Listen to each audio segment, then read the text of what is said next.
Hey, what's up, guys? Alright, so I gotta admit, I went into this week's chapter with about like average expectations. Like, I didn't expect this chapter to really blow my socks off or be that exciting. But honestly, this week's chapter was fucking amazing. I mean, seriously, there was so much about it that was so good. Like, it had intense fight scenes throughout the entire thing. And not only that, it actually had me thinking throughout the entire chapter, trying to figure out things that it actually introduced.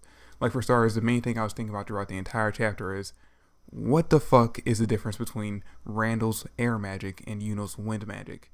And at first, in the beginning of the chapter, when they introduced the air magic, I thought, all right, well, it seems like air magic is something like you can only manipulate the air pressure around someone else, whereas Yuno's wind magic can basically manipulate the wind around his entire area. So it seemed like I guess the main point for the wind for the difference between the two of them would be that the air magic was more focused, while the wind magic was just more variety or more like wide ranged. But then we see later on in the chapter that instead of just using the air pressure around himself or around his opponents, Randall's literally basically dragging air pressure from the atmosphere to do an attack. So it has me wondering, all right, is really the only difference between the two of them is the fact that Randall's air magic is invisible, while Yuno's wind magic is actually seeable? That was really the only difference I could see after reading the chapter about 3 times. Now, if you notice the difference between the two magics that I didn't pick up on, let me know in the comment section down below, because like I said, for a majority of the chapter, I was trying to figure out exactly what the fuck the difference between the two are. I gotta admit though, despite the fact that Randall's magic was actually kind of confusing me throughout the entire chapter, I do freaking like the way he was using it throughout the entire fight. I mean, it seems like his magic is more based on like martial arts than it's actually using like actual magical attacks. Because when you see him throughout the entire chapter, he's not exactly punching and hitting people with his own fists and legs, but at the same time, he's actually using them to basically knock back his opponents, like using his fists to push back against the air pressure on his opponent's bodies. And it kind of reminded me of like the gentle fist from the Hyuga clan in Naruto, especially that one attack he did in the very beginning where he knocked someone back by punching the air pressure away from them. Now, despite the fact that Leo was kind of built up to be the main fighter in the last chapter, in this week's chapter he doesn't really do much. It's mostly just the other members of the Crimson Lions fighting for him, and it's mostly because they respect Leo. They actually see Leo as their potential next leader, and they really just want to protect him and make sure that he actually can survive so he can go on to lead the Crimson Lions when he's actually ready. In fact, there's one point in the chapter after everyone else is pretty much defeated and Leo's the only one left standing, the other 3 members of the Crimson Lions basically stand up, force their bodies to get onto the fighting ground, and basically try to buy him enough time to escape. But this scene right here just goes to show you exactly how much these Crimson Lion members actually care about each other. And you know, this is one thing that Black Clover actually does really well. They always do a good job of showing, you know, when the chips are down, people who are friends with the character who's actually in a tough situation will step up to the plate for him. Like we've seen it before back when Finral was fighting his brother during the Royal Knights tournament. We basically saw Asta, Magna, and Luck, all 3 of them come out when actually his brother was going to kill him to stop him and basically back him up. And then after Asta got done fighting him during his part of the tournament, you saw literally every other mage jump onto the stage basically to support Asta after he was about to pass out from exhaustion. And you know what I gotta say? I like the way how Tabata Yuki is able to do those type of scenes so often, and that each time he does it make it seem kind of like fresh, at the same time seem natural for the moment. Because we actually do see those type of scenes a lot in Black Clover. I mean, in a normal series, we see those type of scenes maybe like once or twice every 4 arcs. In this series, we kind of see that at least once or twice per arc. So it's kind of interesting that he's able to do it so often and not make it so boring. Now, we do actually get to see Leo fight a little bit in the chapter. He doesn't land a hit, but it's actually kind of interesting. Throughout the entire fight that he's in, we kind of see him like evolving a little bit. Like he actually, at one point in the chapter, near the end of the chapter, he basically evolved from a Growlithe to an Arcanine. And what I mean by that is, even though his power level didn't really increase, his mana didn't increase or anything, when it comes to Randall attacking him, he's actually able to easily dodge the attacks. And it's basically showing that he's actually finally starting to learn the lessons that his brother was trying to teach him earlier on in the series. Basically about being calm and collected during a fight so you can actually anticipate and, you know, feel the mana that your opponent's throwing out so you can dodge the attacks with ease, basically. And it's actually what he starts to do during the chapter. And then later on, after he sees his friends basically try to stick up for him so he can escape, he decides to do what basically Yami's been telling everyone in the Black Bulls to do throughout the entire series, which is he pushes past his limits and unlocks a new form of power.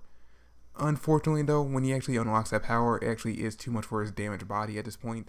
So right when he's about to go at Randall, he kind of just collapses and he basically just falls to the ground. This moment actually kind of reminded me of that one moment for Gohan during Dragon Ball Super's Revival F arc, when basically Gohan was powering up and his body couldn't take it. So he ended up basically just passing out or dying. Did he die? I'm not exactly sure if Gohan died during that moment. Some people say he did. Some people say he just passed out. I don't know. I had to go back and rewatch it. But yeah, his body couldn't take it anymore, so he just collapsed down and he couldn't fight anymore. And that's basically what happens to Leo in this chapter. Even though he was able to take on a new form of power, his body can't handle it, basically in the state it's in with how much damage he's taking during the fight. So he just collapses to the ground. Now, just as Randall's about to actually throw the final strike down on Leo, because he obviously knocked away the other three fodder characters who were trying to protect Leo. They were just knocked away with ease. He's coming at Leo. He basically says that Leo's not going to be able to succeed. Basically, Mario Leona or Fugo Leon basically as the next captain of the Crimson Lions, because he's going to end here. His life's ending right here. And just as he's about to bring a strike down on Leo to kill him, there's this huge explosion of mana coming from the Crimson Lions headquarters. And it's actually worth noting that Leo actually kind of sensed this mana earlier on in the chapter, like a few pages beforehand.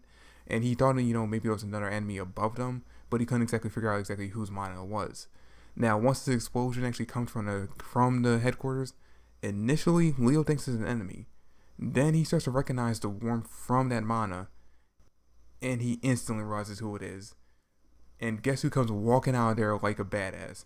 Fucking Fugo Leon, back from the fucking dead. Basically been out of the series for like over 100 chapters now. He's been out, and now he finally makes his return, and it's actually kind of cool. And yo, I gotta say, Fugo Leon looks like a fucking badass when he comes out in that scene.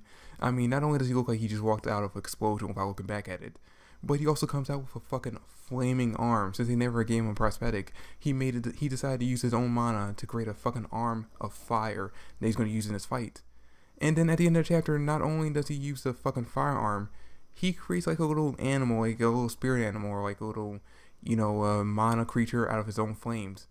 And, since he's, the Crimson Lion headquarters, like he's the Crimson Lion's former leader, he's, considered as the lion of the, Magic Knights. You would think he would create a lion. But no, he creates a fucking dragon. They call it a salamander, but it's a fucking dragon. And, it's just such a badass scene. But yeah, that's pretty much it for the chapter. We finally got Leo turning into the lion that we all knew he could be. And then we got Fugo Leon coming back from the grave like a phoenix, but instead of turning into a phoenix, he evolved from a fucking lion into a dragon. And I gotta say, despite the fact that I was, going into this chapter thinking it's gonna be average, wasn't that hyped about it, this chapter actually has me more hyped, or as hyped, for the next chapter as I was for the fight between Captain Yami and Captain Charlotte. I cannot wait to see what happens next week, exactly how Fugo Leon, after, being out for the entire series, comes back and gets his revenge. So yeah, I have no question that Fugo Leon's going to be a badass in the next chapter. But that's pretty much it for the chapter. Let me know in the comment section down below what you thought about it. Did you think it was as badass as I thought it was? Are you excited for next week's? Let me know in the comment section down below. But that's it for the video. Thanks for watching. Hope you enjoyed. If you did, drop me a like. Subscribe to the channel. I really appreciate it. And I'll catch you guys later. Peace.